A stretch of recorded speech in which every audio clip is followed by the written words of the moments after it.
4700 साल पहले वहां एक पूर्ण विकसित मंदिर था जिसमें लगभग 5 फीट ऊंचा लिंग था। हमने रुद्राक्ष रखकर दिखाया कि किस तरह अलग अलग जगहों पर लिंग अलग अलग तरह से बर्ताव करता है। सारा यूरोप इस तरह के मंदिरों से भरा हुआ था।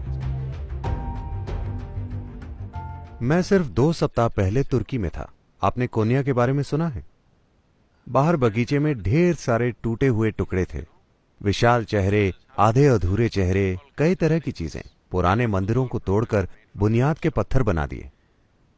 तो हम बस यूं ही चल रहे थे तो बगीचे में मुझे एक लगभग 4.5 फीट या उससे अधिक, करीब 4 फीट 9 इंच का लिंग मिला। पूरी विधि से बनाया गया लिंग, एक अंडाकार पत्थर। मैंने कहा वाह। और जब हमने उसका इतिहास वगैरह खोजा तो पता चला कि ये लगभग 4700 साल पुराना है।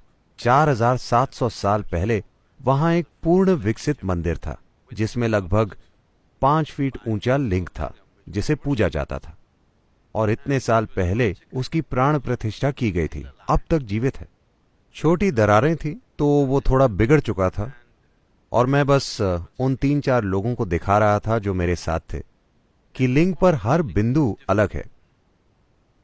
लिंग पर अलग अलग बिंदुओं को अलग अलग तरह से बनाया गया था, बहुत सुंदर तरीके से बनाया गया। जिसने भी उसे बनाया था वो जानते थे कि वो क्या कर रहे हैं। वो कोई सरल काम नहीं, बहुत सूक्ष्म काम था।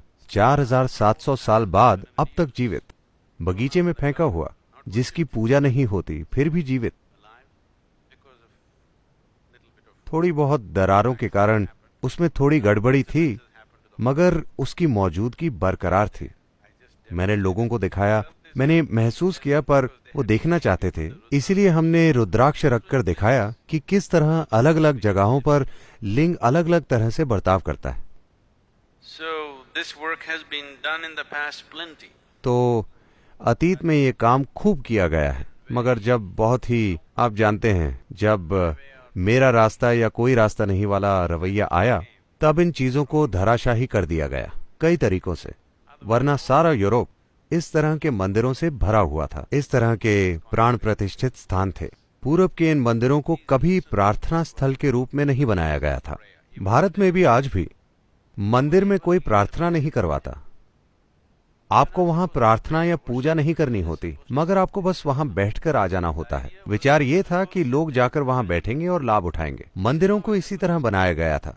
कोई पुजारी या प्रार्थना नहीं, बस रखरखाव करने वाला एक शख्स होता था जो अब खुद को पुजारी कहता है।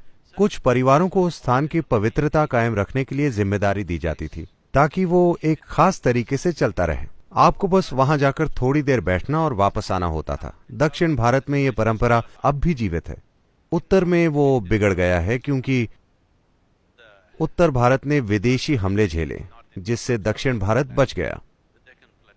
दक्कन का पठार विदेशी हमलावरों से आमतौर पर अछूता रहा, तो आपको बस वहां बैठना होता था। कोई प्रार्थना नहीं करवाता, कोई आपको प्रार्थना नहीं सिखाता, कोई नहीं कहता कि आपको ये या वो करना चाहिए। आप बस वहां बैठ के इसे आत्मसात करते हैं, क्योंकि ये सब प्राण प्रतिष्ठित स्थान है। ऐसे कई बनाए गए थे, उन सभी को तोड़ दिया गया। कुछ जो बचे हैं वो आमतौर पर भारत और दूसरे दक्षिण पूर्वी एशियाई देशों में हैं, वरना सारा अरब और यूरोप प्रतिष्ठित स्थानों से भरा हुआ था।